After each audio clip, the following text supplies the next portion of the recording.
Pengaruh petrodolar Amerika. Mengapa dolar Amerika sangat berbeda dengan mata uang yang lain?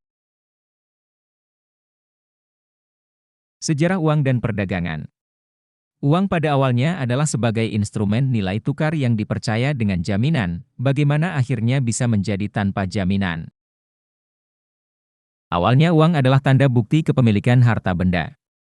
Uang pada awalnya terbuat dari logam mulia yang sukar dipalsukan, dan menjadi nilai tukar yang dipercayai. Karena berat dan tidak praktis dibawa, kemudian menjadi selembar kertas, kwitansi atau tanda terima, sebagai bukti kepemilikan dari logam berharga dan harta benda atau komoditas yang dititipkan di gudang pemerintah di Cina di zaman Song Dinasti abad 9–12. Kwitansi ini menjadi surat berharga sebagai bukti kepemilikan yang kemudian dipakai sebagai uang kertas. Emas sebagai jaminan uang kertas. Semua negara pada awalnya memakai emas sebagai jaminan atas penerbitan uang kertas. Semakin banyak uang yang dikeluarkan, nilainya akan berkurang jika jaminan emas tidak mencukupi.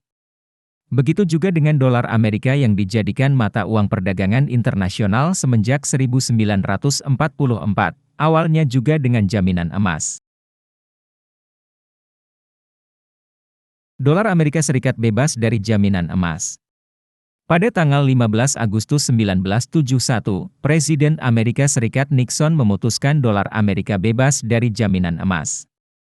Dengan tidak memakai jaminan, dolar Amerika hanya tergantung pasar uang dari supply dan demand.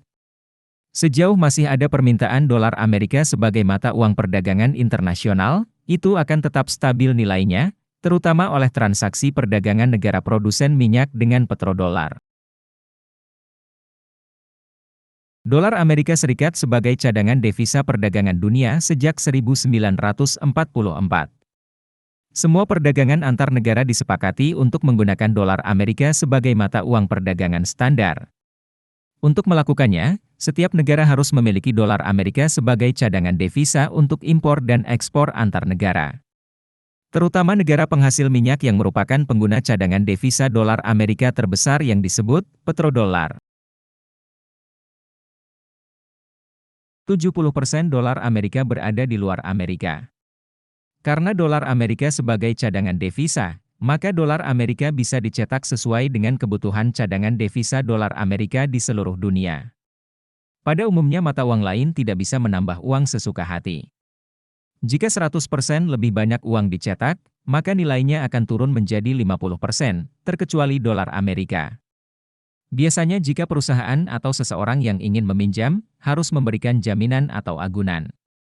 Tetapi lain halnya dengan Amerika yang ibarat bank, di mana setiap negara harus mendepositokan uangnya secara tidak langsung dengan membeli dolar Amerika, sebagai cadangan devisa. Sampai 70% dari dolar Amerika berada di luar Amerika sebagai cadangan devisa. Amerika ibarat kasino dunia. Analogi sederhananya adalah bahwa dolar Amerika seperti chip kasino yang harus digunakan setiap pemain di kasino. Chip kasino berfungsi seperti cadangan devisa perdagangan.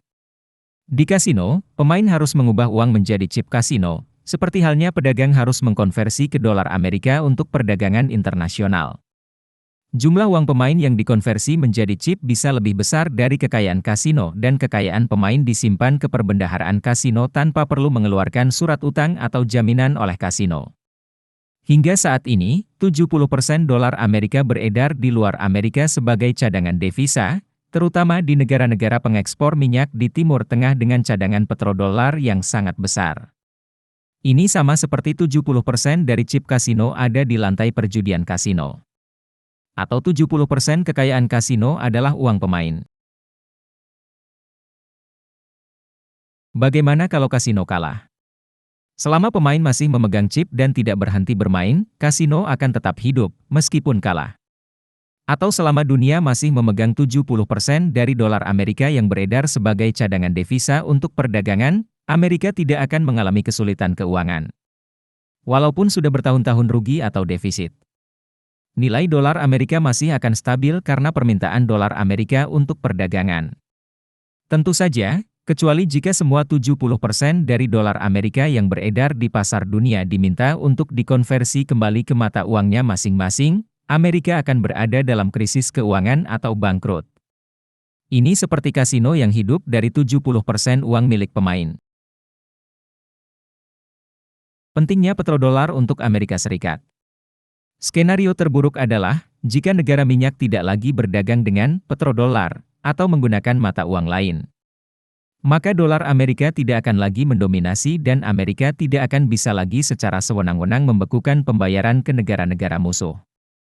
Ini ibarat kasino yang bisa tidak mau membayar pemain dan menyita semua chip pemain. Parahnya lagi, jika dunia damai tanpa konflik dan perang, maka industri senjata di Amerika akan kekurangan ekspor dan mengakibatkan defisit perdagangan yang semakin besar. Jika perang dunia terjadi, jika konflik menjadi perang nuklir, maka Amerika sebagai pusat sistem keuangan dan perdagangan dunia, akan runtuh dengan hancurnya infrastruktur jaringan elektronik dan fisik, yang berpusat di New York, Amerika. Dunia akan mulai dari sistem baru, sebelum pemulihan Amerika, yang tidak akan mudah. Terutama jika Eropa, Amerika dan Rusia semua menderita kehancuran bom nuklir, artinya dunia kehilangan peradaban maju, yang terdiri dari 11% bangsa Eropa, 5% Amerika dan 2,5% Rusia. Maka ini merupakan tamatnya peradaban Barat, dengan konfliknya di sepanjang sejarah mereka.